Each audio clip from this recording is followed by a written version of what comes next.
wife had cancer in the breast, and we discovered it too late.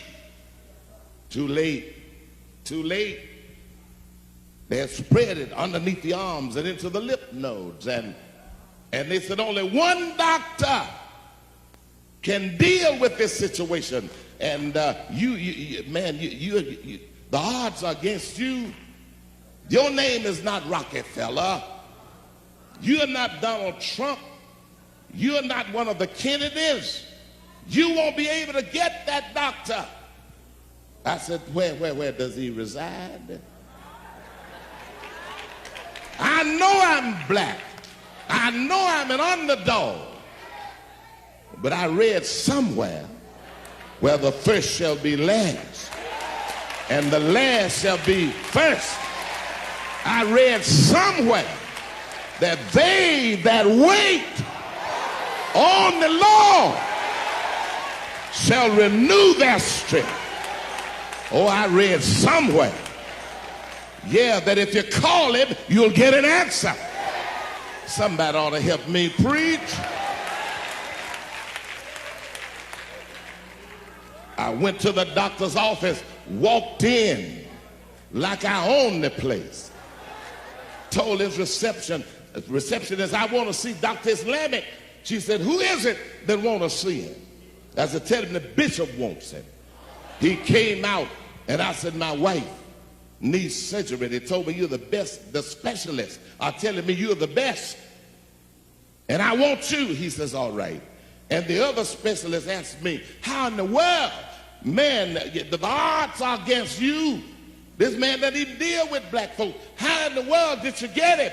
I said, I obeyed the Bible. I asked.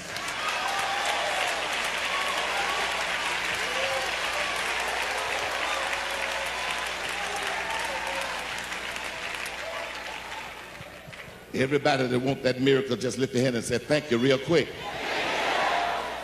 They performed the surgery. And after they performed the surgery, radical mastectomy, the doctor said to me when he brought me in the office, said, I'm sorry, a beautiful lady, but she's got to die. There's no way in the world for her to live. I was troubled. Been preaching since I was a boy.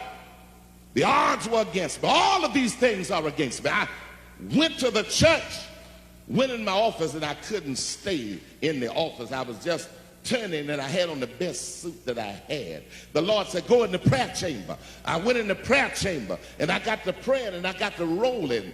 A grown man on the floor, just rolling and crying and slobbing and thanking God.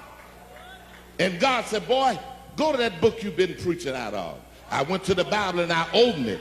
I didn't even turn a page, I just opened it. And when I opened it, I looked down, and this is what my eyes fell on. Behold, I am the Lord, the God of all flesh. Is there anything?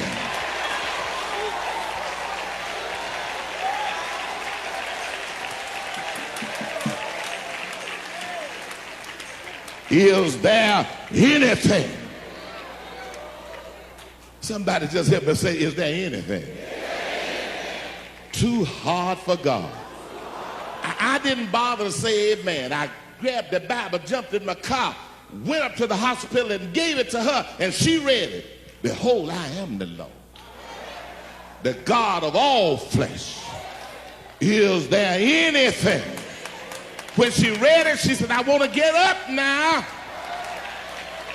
I got up, got her up, and caught her on the arm, and we walked down the hall.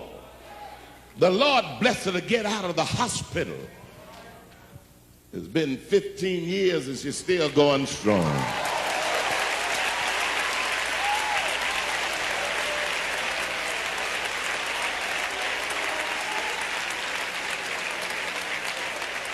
The doctor that told her she was going to die, we buried him. I was the underdog, but the Lord somehow lifted me up. I got one more to tell you about, and I'm through, because y'all ought to know him. He was an itinerant preacher from Nazareth. His name was Jesus. Or he was the underdog, born wrong, taught the wrong doctrine, got in trouble with the wrong folk, fooled around and had the wrong trial, and then died between two wrong folk, was buried in a wrong tomb, got up on the wrong day, and said, all power